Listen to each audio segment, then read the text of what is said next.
I've been in and out my mind since I hit your phone. I've been counting up the times that I did you wrong. I just want you by my side when I get real gone. Feel it's been a little while since we got along. Yeah, we've been playing stupid games, the situation rotates, and they say communication, safe relations, okay. Medicated how I'm patient, wasting time ain't the way. Cause I can see it on your face. I've been tossing, turning, staying up all night long. I've been calling, yearning, wondering what I did wrong. I could tell by your eyes you got something to hide. So open your mind up, let me inside, and let's make it right. Hi guys! Welcome to my Boracay Series 2025. It's my first travel vlog entry and we will explore Boracay at kakain tayo with some of the famous food spot here. We will also try water activities and explore some of the famous attractions. Ako nga pala si Bench and welcome to my vlog.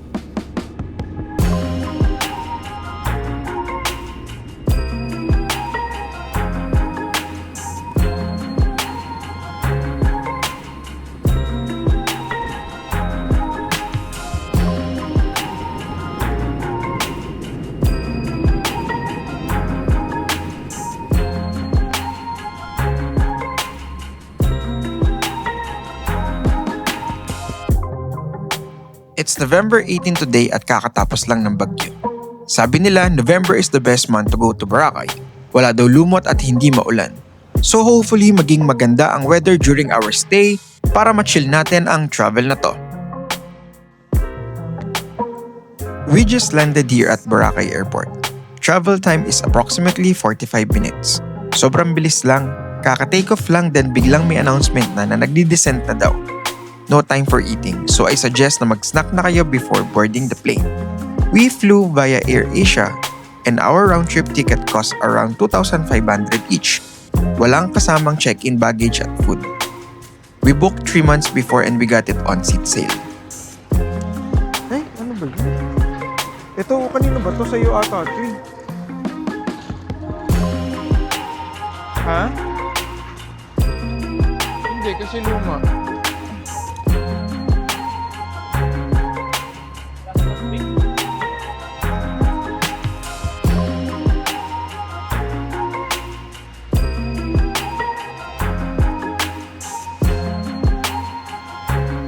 Wala akong check-in baggage so nag-proceed na ako sa exit. Ito yung side ng claiming baggage if ever meron kayong check-in.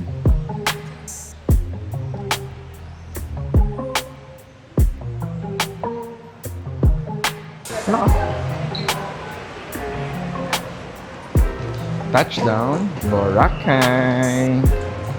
Update ko kayo later guys, pag nasa hotel na kami. See you! Wala kaming in-avail na pick-up airport transfer so we did the DIY.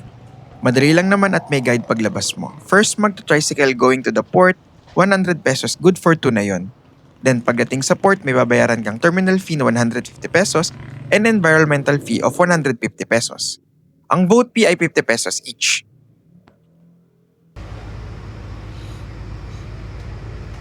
Yung boat na sasakyan mo ay reserved seating naman kaya hindi mo kailangan makipag-unahan. Mabilis lang going to the island, 10 to 15 minutes. Hindi masyadong maalon kaya hindi nakakahilo itong ride na ito. Kung mapapansin nyo, hindi puno ang bangka. Umaalis pa din sila based sa schedule nila, puno man o hindi.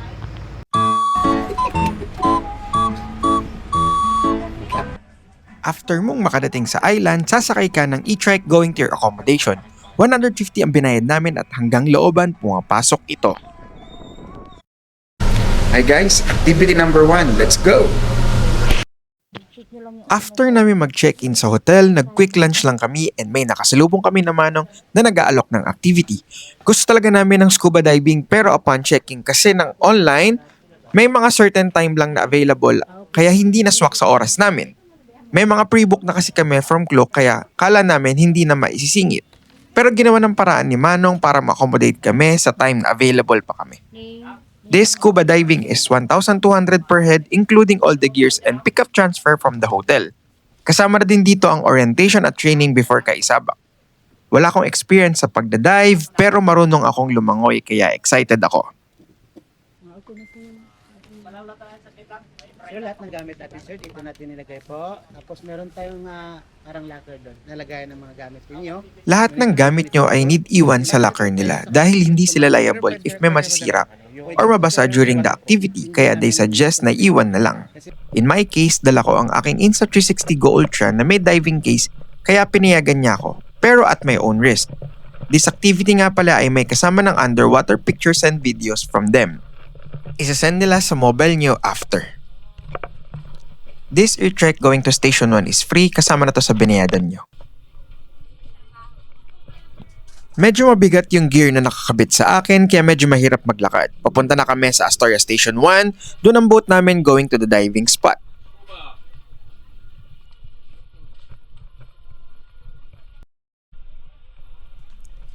Apat lang kami sa activity na ito.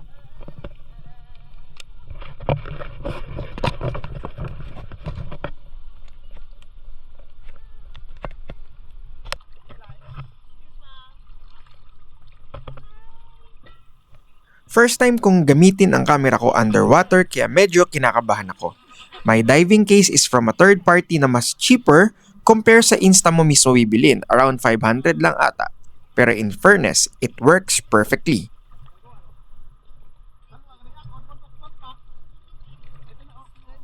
Sa may shoreline lang nag-start na kami ng orientation. Tinuruan kami ng important hand signal at mga ways kung paano i-troubleshoot yung mga gears. Tinuruan din kami kung paano matanggal yung water pag pinasukan ang goggles at proper technique sa breathing gamit ang oxygen. Dapat attentive ka kasi ikaw din ang magsasuffer if hindi mo matroubleshoot yung problema mo underwater. Hindi kasi kayo basta-basta lulutang every time na may problema ka.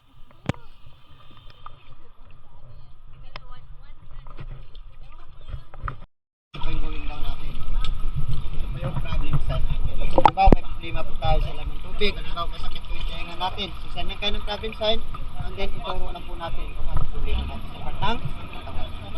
Okay? Ito naman po yung lapit. Stop po tayo o wag po tayo. Stop po tayo para na repeat your time. Okay?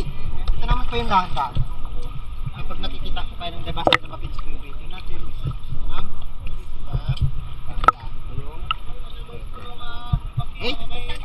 Pag halimbawa naman lumalangoy po tayo, mabilis po yung langoy natin, so mag-send po na master runs. Okay? Talagyan po natin danas natin. Sige, practice po tayo dito.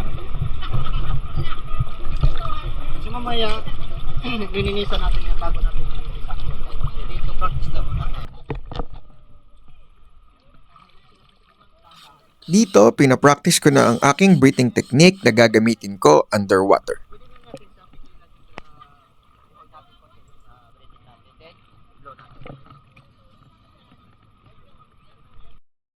Load na po tayo, practice with natin dito. Dito lang pababa.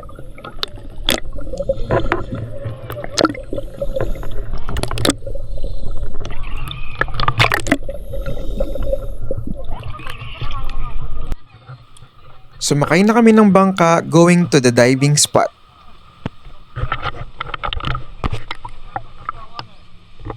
Tinutulungan na ako ni Kuyang ikabit yung mga gears sa akin, including the oxygen.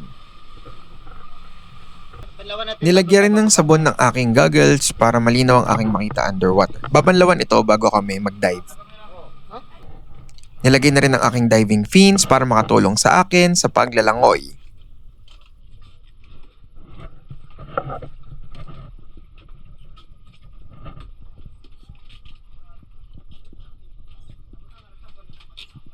Banlawan na rin ba?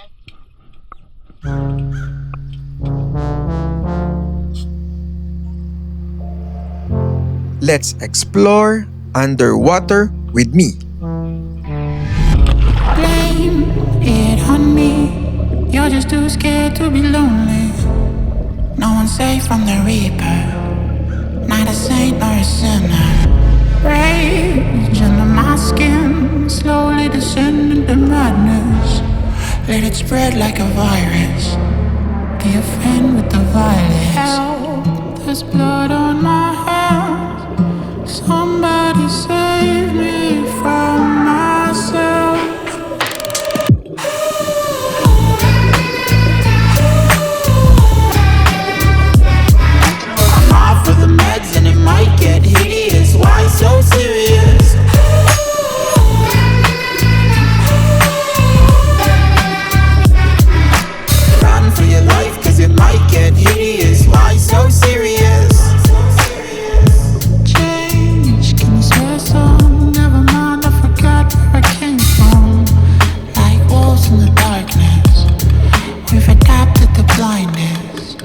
Fall asleep with the sirens out. There's blood on my hands. Somebody save me from myself.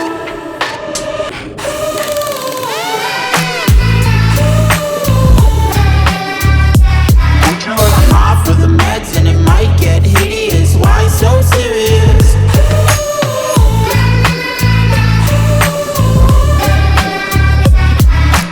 Run for your life, cause it might get hideous. Why so serious?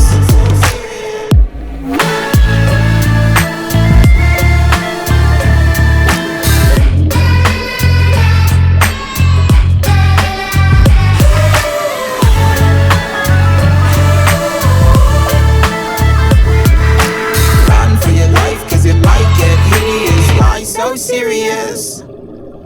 Overall, this scuba diving lasted around 2 hours. Tapos yung dive itself is around an hour. This experience is one of the best I tried in Boracay and will definitely try it again. Yung isang kasama namin is nagpanic during the dive and opted na umahon na lang. So tatlo na lang kaming nag-proceed. Madami kaming pictures and videos from them, but if you really want a better quality, try to bring your own para well documented ang adventure nyo.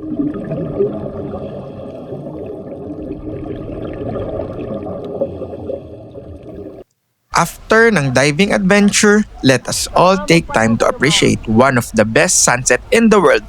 Welcome to Boracay.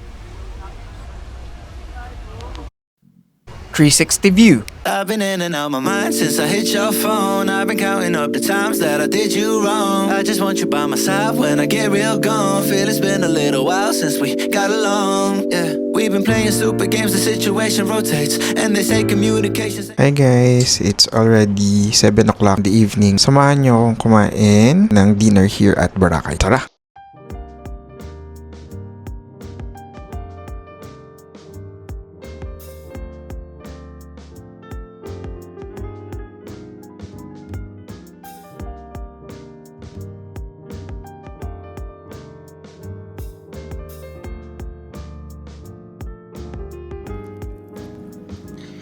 Dito kami nag-dinner sa Tostachon. This restaurant is located just along the main road in Barangay Balabag, Malay, Aklan. Harapan lang ng Balabag Elementary School. The ambience is presko, kubo style siya and with glass window sa harapan, where you can see na tinatagtag yung lechon. Nakakagutom na agad just watching the lechon being chopped.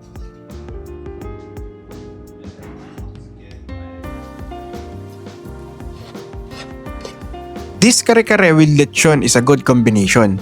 Malasa yung sabaw at thick siya. Parang kumatas na yung broth ng baboy sa sabaw. The gulay is well seasoned and the lechon is crispy pa. At I like the idea na hindi siya nakamix para ma-preserve yung lutong ng lechon. Very appetizing yung itsura at yung bagoong complements the needed savory of the peanut sauce. This kare-kare is 8/10 for me. Dahil nasarapan ako, this kare-kare deserves another bite bago ko patikman yung ibang food.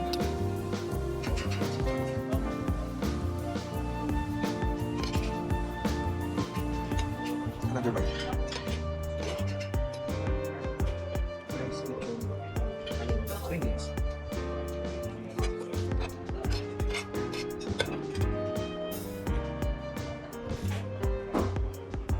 Let's try naman this carnitas. It is a kind of tacos with pickled veggies and of course a lechon. Nilagay ko lang ng lemon and sauce as per recommendation. I want to try it based on how they want me to eat it para ma-experience ko yung idea ng chef habang pinaprepare niya yung food. This carnitas feels healthy kahit na may lechon siya because of the veggie. The sauce complements the simpleness of the food. It's 7/10 for me. Of course, nilagay ko din yung lemon based sa recommendation. But this lechon rice is quite underwhelming for me dahil explosive yung taste ng first two food na natry ko. But the serving is very generous and the presentation is really appetizing. The lechon is tasty, but it's even tastier when you try it with their homemade suka. It's a 7/10 for me. Overall, the experience is great. The ambience is superb and the food delivers what is expected for a mid-range lechon Cebu. I will recommend this place lalo na sa mga nagkikrave ng lechon at sawa na sa inasal sa Boracay. Yun lang muna for this trip. Sana na-enjoy nyo yung kwentuhan at biyahe natin. If nagustuhan nyo yung video, a like would really mean a lot. And you can subscribe if you want to join me on more travels. Salamat sa panonood. See you sa next adventure. Bye-bye!